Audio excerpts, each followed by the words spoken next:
les voy a platicar rápidamente. Lo que ellos encontraron es que en este periodo de en este sexenio,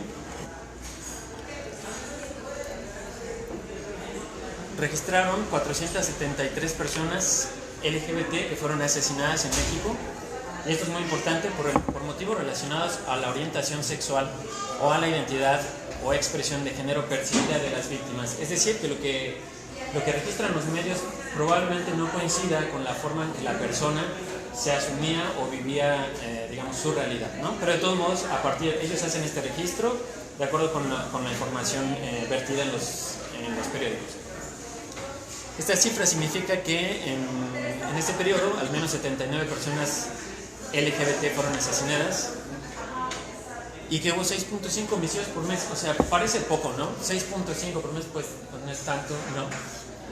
Pero somos más o menos los que estamos aquí sentados, ¿no? Lo que significaría que hoy, estamos en noviembre, que para diciembre ya no estaríamos, ¿no? Y que el siguiente mes los que están acá abajo, y así. De estas cifras, al igual que con otros grupos, lo que me llama la atención es que no debería ser algo como normal, ¿no? O sea, ni siquiera casi deberíamos estar brincando, haciendo marchas, porque cada mes 6.5 personas sean asesinadas con violencia, además violencia brutal, por motivo de su orientación sexual o identidad de género. Es decir, o no ajustarse con estas normas del género de las que hablaba Butler. Cabe destacar de esta información que de las 473 personas, 261, es decir, un poco más de la mitad, o por ahí de la mitad, fueron mujeres trans y 192 hombres homosexuales. Que esto, da para hacer un análisis más profundo sobre cómo es que las mujeres trans han sido vistas como las personas que más transgreden las normas de género, ¿no? Y que por eso son objeto de violencia con más saña, ¿no? Con más intensidad. Aquí letra S hace el desglose por edad. Quería regresar. Bueno, en el desglose de edad lo que ellos comentan es que el promedio de edad de las víctimas es de 32 años, de los hombres es de 37.6 años, y ahí tendremos un foco de atención, ¿no? En los grupos de adolescentes y de jóvenes, de adultos jóvenes, por llamarle así. Y luego hacen un recuento sobre el arma que provocó la muerte de las personas, y ahí tenemos, por ejemplo,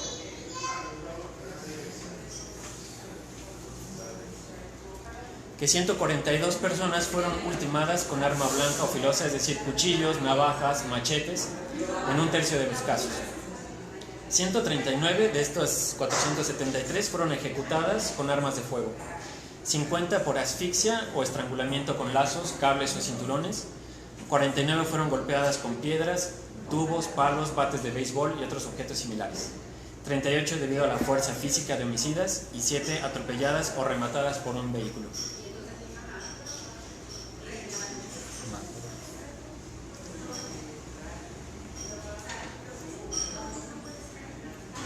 Y llegamos aquí a las palabras que les presenté al principio.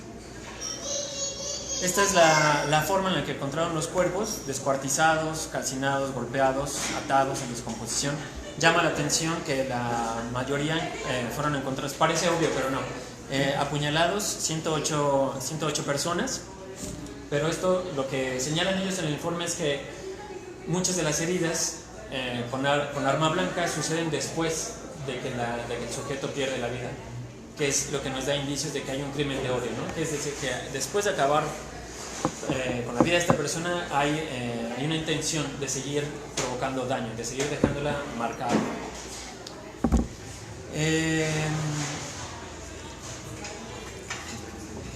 Sobre las líneas de investigación que detectaron ellos en medios, la figura jurídica de crimen pasional la encontraron en varios medios, pero cabe señalar que la figura jurídica de crimen pasional no existe en la legislación mexicana. Es un invento de los medios periodísticos para, pues, varios motivos, con motivos de amarillismo, para quitar culpabilidad, para causar sensación, etc. Pero además también va ligado con uno de los estigmas con los que se asocia la homosexualidad, que es lo pasional. Es decir, suele decirse que las personas homosexuales son irracionales, que actúan con base en sus sentimientos, que no piensan al momento de actuar, y que eso puede conducir precisamente a actos en los que entre ellos mismos o entre ellas mismas se quitan la vida. Y esto habla obviamente de una profunda discriminación a través de los medios de comunicación.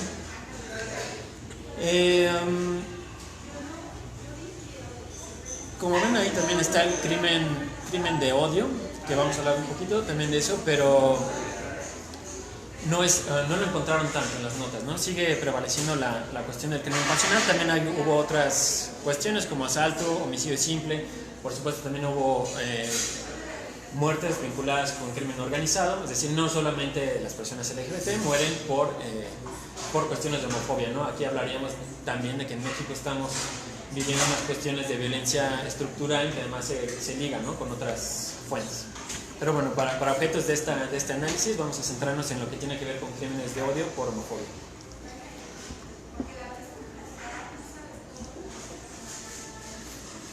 Bueno, a mí me llamó mucho la atención llegar a este punto, ¿no? Decir, si están matando a tantas personas, si el mayor número de víctimas son mujeres trans y hombres homosexuales, ¿quiénes son las personas que están matando a las personas LGBT? Y pues qué curioso. Hombres. Los hombres con NB. Ajá. ¿Cómo puedo regresar? Buena pregunta. Sí, Perdón. bueno, Les platico del total de notas, es decir, de las 473 que ellos, de las 473 muertes, gracias, que localizaron, solamente en 136 notas de prensa se identificó al presunto responsable y en todos los casos fueron hombres. En los 337 casos restantes no había datos. Puede ser porque la investigación no concluyó, puede ser también porque no hubo quien denunciara los hechos. Relatan también que muchas veces los familiares o los deudos no denuncian porque pueden sentir vergüenza o porque también son revictimizados en los ministerios públicos. Es decir, la cosa no está tan fácil como que maten a alguien y ya van a llegar hordas de personas a exigir justicia, ¿no? O sea, también hay limitantes. Pero bueno, hay una cuestión ahí de género bastante marcada, que es que los hombres son quienes están cometiendo la violencia letal. Y bueno, como dato adicional, también a mí me saltó mucho que la edad promedio de los victimarios, es decir, de quienes asesinan, son hombres de 24 años, que contrasta con la edad promedio de las víctimas, que son 34. O sea, son hombres realmente muy jóvenes, ¿no?, que están incurriendo ya en este tipo de violencia.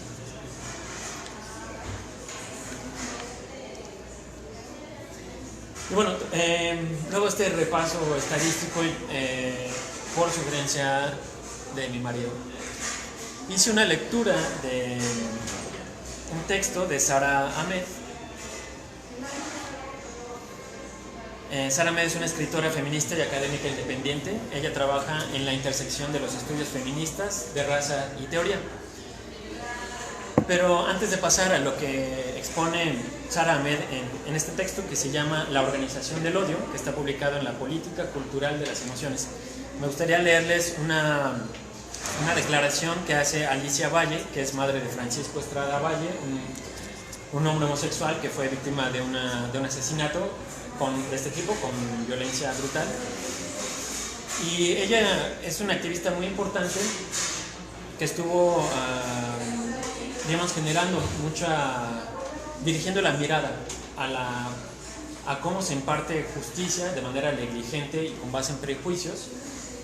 Y en un libro que se titula Homofobia, Odio, Crimen y Justicia, de Fernando del Collado, que se publicó en 2007, si no mal recuerdo, él registra una frase que Alicia menciona y dice ella: nadie quiere saber nada, muchos padres o familiares directos no dan la cara por vergüenza. No los juzgo, pero tampoco los justifico. Nos hace falta mucha calidad humana para podernos enfrentar a una sociedad que rechaza a los homosexuales. Estamos sumergidos en un mundo donde la homofobia, muchas veces nacida en el seno familiar, es más importante que el dolor que nos causa la pérdida brutal de un ser querido. Bueno, ella refiere a eso, ¿no? A que muchas víctimas de homofobia, muchas víctimas de crímenes por odio terminan abandonadas. No hay quien reclame el cuerpo, no hay quien siga el procedimiento. Y esto viene a colación de lo que les voy a comentar, ¿no? A mí me llamó mucho la atención cómo es que opera el odio, en lo que no sé si les resuene lo que me gustaría llamar micro odios, en analogía a esto de los micromachismos, ¿no? De situaciones de odio que ocurren en entornos cotidianos y que pasan, no se refiere a que sean acciones pequeñas o breves, sino que son tan cotidianas y están tan veladas, ¿no? Precisamente por esta cosa de lo cotidiano que se toleran, ¿no? Entonces, yo lo que hice fue llevar a cabo un ejercicio en mi página a propósito de ciberactivismo, en la página de Jorge Aldana, señor Abato, donde hice una pregunta y a través de un texto que decía: dime cuál es la primera frase o vivencia homofóbica que tuviste en la infancia en tu familia. Eso lo hice el jueves, me parece, el miércoles de esta semana, y en cuestión de 1 hora, 2 horas ya había alrededor de 80 testimonios, en total fueron 98, de personas que dejaron un testimonio ahí de cuál era la vivencia o la frase que les habían dicho en su infancia. Entonces, esos testimonios los relacioné con las estadísticas y con lo que dice Sara Ahmed. Entonces, lo que dice Sara Ahmed respecto al odio es que es una emoción intensa que implica estar en contra de algo, que es intencional y que es aborrecimiento. Al respecto, uno de los testimonios que me dejaron en Facebook dice: en esta casa no quiero maricones, prefiero un hijo en la cárcel que un hijo puto. Entonces, imagínense que esta frase viene de un adulto hacia un menor de edad, hacia un niño que puede ir de los 3, 4, 8, 10 años, ¿no? Y no solamente se revela, digamos, la homofobia como un miedo, como simplemente se le llama. La homofobia no es simplemente miedo, ¿no? Como si uno temblara al ver un homosexual, sino que se expresa precisamente en estas conductas de rechazo que son, además, desde mi punto de vista, extremadamente violentas, porque se valen, ¿no?, de un abuso, de estas relaciones de poder abusivas, ¿no? Esta particularmente nos habla de que a la homosexualidad se le tiene que expulsar del lugar, ¿no? Es decir, no puede, o la permanencia en el lugar está condicionada a que la homosexualidad no esté en el sujeto. Continúa Sara diciendo que el odio evoca a un grupo al que el odiado representa. Es decir, no necesariamente se odia al hijo homosexual, a José o Pepito, ¿no?, que se ve ahí, tiene algo, sino que este odio proviene además de los contactos que se hacen a través de las relaciones sociales. No surge del padre o de la madre o del adulto a cargo del menor, no le brota como de la nada, ¿no?, sino que surge a partir de lo que ha escuchado, de lo que ha visto, de sus prejuicios, de sus estereotipos.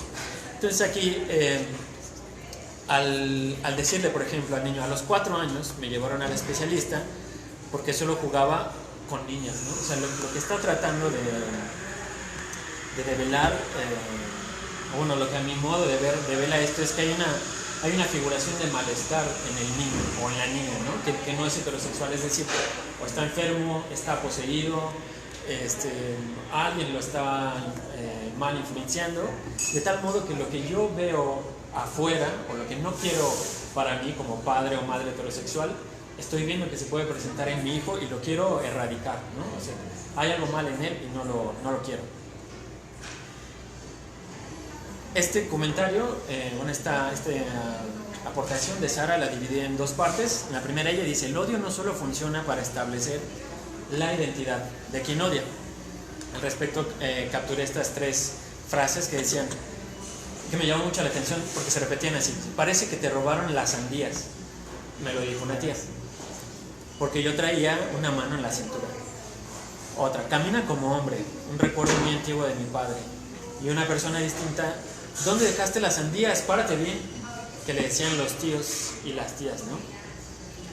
Entonces esto nos habla de que hay normativas a la gestualidad, ¿no? al cuerpo del otro al que yo estoy tratando de controlar, en el que se le impone una identidad y al mismo tiempo se reafirma la propia, ¿no? Le dicen las tías al niño, ¿dónde quedaron las sandías, no? Porque si hubiera sido a lo mejor una niña o ellas mismas las que tuvieran la mano en la cintura, no habría problema, pero como es un sujeto al que ellas perciben como hombre, como varón o como sujeto con pene, entonces está negada la posibilidad, como decía Butler, se le niega la posibilidad de que lleve a cabo ciertos actos que están reservados, ¿no?, para el otro sexo. Continúa esta reflexión Sarah Ahmed diciendo que el odio también funciona para deshacer el mundo del otro a través del dolor. Y esto me parece sumamente importante, porque el odio no opera, no se va con tientas, ¿no? O sea, el objetivo sí es destruir, y una forma muy rápida de hacerlo es causando dolor, y el dolor además deja secuelas. Entonces dice aquí uno de los testimonios: si sales puto, te corto los huevos. Me dijo un tío cuando yo tenía 6 años. Y a lo mejor a mí cuando lo leí, claro, me causó conmoción, pero tampoco se me hizo tan extraño porque sí lo he escuchado. Sin embargo, si nos ponemos realmente a leer la escena, de nuevo, ¿no?, que un adulto pues no le va a decir: mijito, te voy a cortar tus huevitos, si sales homosexuales, te voy a cortar los huevos, te voy a mutilar, ¿no? Hay, desde mi punto de vista, además en el orden de lo simbólico, una castración del deseo homoerótico a través de la amenaza de la mutilación corporal, ¿no? Por otro lado, también está esta anulación también del deseo homoerótico en los vínculos afectivos, ¿no? Le dicen amigo a mi pareja, y eso que llevan más de 15 años, ¿no?, que conocen al tipo y se lo encuentran y va a las fiestas y a los bautizos. Y entonces, ¿y si vas a traer a tu amigo? A mí me pasó también, ¿no?, que dicen: ¿y tu amigo? Pues, ¿cuál amigo, mamá, no? Pero es eso también. El objetivo también es, como decía, retomando a Butler, anular no solamente la existencia de la persona homosexual, sino los vínculos afectivos que pueda generar, ¿no? Y eso me parece también brutal, porque no solamente te niego a ti como persona, sino todas las relaciones que puedas establecer a través de tu orientación sexual o identidad de género. Sarah Ahmed dice que los signos de odio emergen al evocar una sensación de amenaza, es decir, como decían, no surgen de la nada estas reacciones, ¿no?, sino que hay una sensación, como decía Butler, de pánico, de ansiedad, de amenaza, pero que también se refleja como la amenaza de ser despojado de algo, ¿no? Algo me van a quitar, algo me va a pasar. Y entonces uno de los testimonios dice: ¿qué haces jugando con las Barbies de tu hermana? Vete a jugar fútbol con tus primos. O las novelas son para viejas, te volverás maricón, me decía mi papá. O haz pipí como hombre, no sentado como las mujeres. Y esta persona dice: esta frase me marcó sin duda, ¿no? Solo que para alguien puede decir: pues me da igual orinar sentado, parado, acostado, que lo que quiero es vaciar la vejiga, pero resulta que no. O sea, que como eres socializado, o más bien te imponen estos mandatos de género de la masculinidad, y como tienes pene y testículos, no hay forma de que orines que no sea parado, ¿no? Porque si te sientas, algo le pasa mágicamente, espontáneamente a tu cuerpo, que te convierte en mujer, ¿no? Entonces es impensable que además un niño, una criaturita, se vaya a sentar para orinar, ¿no? Y esto nos habla, estos ejemplos nos hablan de la configuración de los cuerpos y de los espacios que pueden habitar.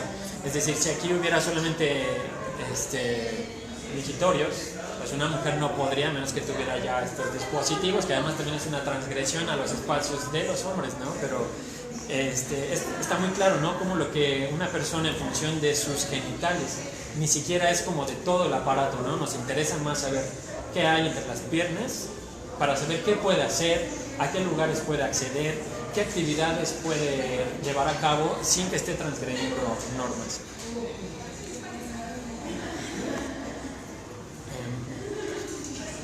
¿Para atrás? No, está bien, gracias. Esto en particular me llamó mucho la atención, y por eso lo pongo con estos colores dramáticos. Dice Sara Ahmed que ese odio, que ese dolor tienen efectos sobre los cuerpos de las víctimas, ¿no? Que es lo que yo les decía, no es que el dolor y el odio pasen desapercibidos, o aunque uno diga, porque muchos testimonios decían, pues eso me lo dijeron en la infancia, pero ahorita ya lo superé, o ya me llevo bien con mi papá, ya me llevo bien con mamá, ya aceptan a mi novio, les cuesta trabajo, pero realmente a veces, y a mí me queda la duda de que realmente podamos superar estos episodios de violencia, ¿no? Aquí en el testimonio alguien le dice, si te vuelves así, te mato. Mi padre señalando a una chica trans en la calle cuando yo tenía 8 años. O sea, es como un escenario desde mi punto de vista súper trágico, súper violento, súper invasivo, súper machista. Machista porque no se tolera la presencia de la mujer trans, es decir, del sujeto con pene, o al que el padre percibe como un hombre, como un sujeto con pene, y con con estas características de lo femenino es imposible que la vea, pero no solamente eso, no la puede ignorar, como decía Butler, a tal grado que deposita este miedo y este odio en el hijo, ¿no? Es, mira eso que está ahí, eso no puede ser, y si tú te vuelves así, te mato. O sea, no se supone que las figuras paternas, las figuras maternas tendrían que ser las primeras proveedoras de cuidado, de cariño, de orientación. Pues no. Resulta que estas frases o estas acciones que les he venido presentando ocurren de manera cotidiana y además se perciben como alguien ejerciendo su paternidad o su maternidad o la crianza de buena manera. Es decir, bueno, a lo mejor se pasó de lanza al decirle que lo iba a matar, pero pues está bien, ¿no? Porque cómo se va a volver Paquito trans, ¿no? Está bien, a lo mejor le puede bajar un poco. O no, pues qué bueno que le dijo que no se pusiera zapatillas porque pues es hombre. Pero estas cosas son a las que me refiero con los micro odios, ¿no? Que pasan además también como conductas aceptables de la persona que odia. Coloca a la homosexualidad y concretamente a la transexualidad como algo imposible de vivir, de aceptar o de soportar, ¿no? La muerte incluso deviene algo más aceptable. O sea, antes de que esta persona viva y que mi hijo se convierta en trans, muerte, que es muy fuerte desde mi punto de vista.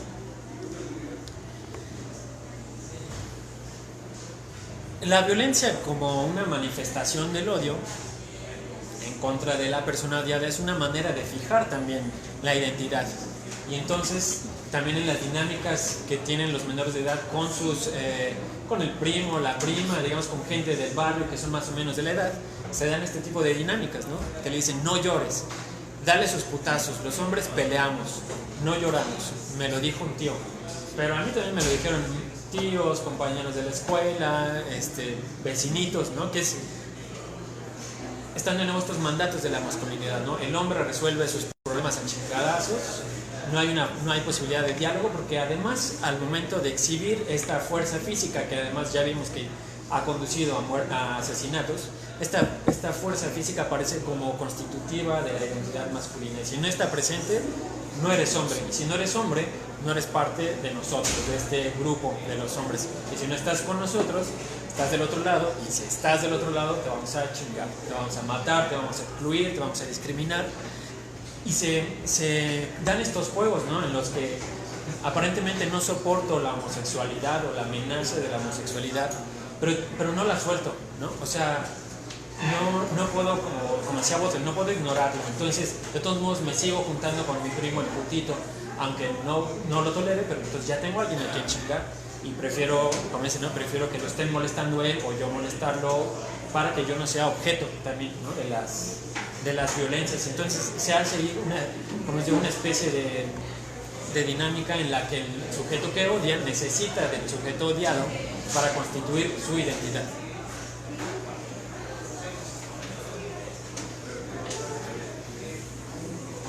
Quienes odian se reivindican como poseedores legítimos de algo a la vez que se colocan como víctimas. Y esto lo podemos ver no solamente en estas frases, que por ejemplo aquí dice, eso es de niña, refiriéndose a gustos o actitudes.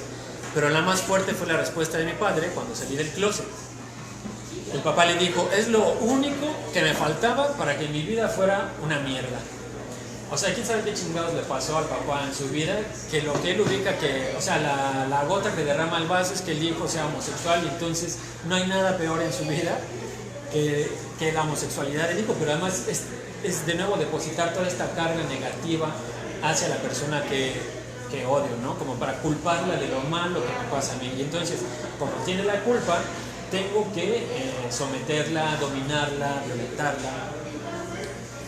Y bueno, les decía, esto lo podemos ver en otros escenarios, por ejemplo ahorita con los grupos pro vida, los grupos pro familia, donde se han aventado disparates donde dicen, pues al matrimonio entre personas del mismo sexo le vamos a poner homomonio o unión civil o unión entre hombres, o sea, pero el nombre, o sea, el apelativo matrimonio está reservado para la unión, así dicen, para la unión entre hombre y mujer, porque matrimonio viene de matre, que quiere decir madre, y de ahí se sacan unos rollos lingüísticos chiflados, en donde está la institución del matrimonio, que además vinculan casi en todos los casos con cuestiones religiosas, les pertenece a ellos, y solamente a este grupo social o a este colectivo imaginario que es el heterosexual, porque además no hay un registro, no hay una oficina de la heterosexualidad en donde uno vaya a inscribirse y decir, ya aquí está, ¿no? O sea, acá está mi credencial y soy hetero y sí puedo, ¿no? O sea, es ridículo la forma en la que pretenden adueñarse, ¿no? Que además mezclan ahí, como les digo, cuestiones que competen a derecho civil con cuestiones de religión. Lo mismo pasa con la adopción. Parece que las personas homosexuales son incapaces de criar como lo hacen las personas heterosexuales, pero si vemos estos casos de violencia homofóbica, así de cruel, en familias tradicionales, entonces me parece que debemos replantearnos qué es la familia, ¿no? O sea, la familia, y eso es a lo que me refería al principio, la familia está vista como el núcleo de la sociedad, como el lugar ideal en el que una persona adquiere valores, que recibe cuidados, pero vemos que estas cosas pasan, ¿no? Y tienen efectos devastadores. Y bueno, como reflexiones finales, hay como 20, pero solo les voy a compartir estas 3, que desde mi punto de vista no debemos en ningún momento desestimar los efectos del odio, ¿no? Es decir, si somos tanto víctimas como perpetradores de conductas violentas motivadas por odio, debemos hacer algo, ¿no? Para detenerlas, porque pretender que, como dice Talía, si no me acuerdo, no pasó, al contrario, sí pasa, ¿no? Porque estamos viendo las estadísticas de que al mes están matando a 6.5 personas por cuestiones de homofobia, pero esos resultados eran los de la violencia letal, ¿no? En la que ya no hay nada que hacer, cuando menos con la persona que vivía. Porque sí, a veces en muchas ocasiones la carga queda para los deudos, ¿no? De saber por qué mataron a su familiar, hay un corte, ¿no? En la convivencia, pero también están las situaciones de discriminación en entornos laborales, en la escuela, en el transporte público, en los deportes, en el acceso a recreación, cultura, ¿no? Entonces, estas cositas que aparentemente no pasa nada porque la dijo mamá o porque la dijo papá, sí pasan y son muy graves. Luego, el odio puede surgir en cualquier entorno, es decir, no pensemos que, por ejemplo, que como nosotros somos personas LGBT, estamos exentas de cometer conductas de odio, ¿no? Al contrario, también vivimos al final en estas dinámicas, las aprendemos, las incorporamos, las llevamos a cabo, y me parece que todo el tiempo, sin el afán de querer convertirnos en sujetos perfectos, lo que debemos hacer es siempre estar revisando cómo nos comportamos, cómo nos relacionamos con otras personas, para tratar de erradicar o de impedir, prevenir estas conductas violentas. Y por último, bueno, lo mismo, tomar conciencia del odio propio y hacerse responsable de él.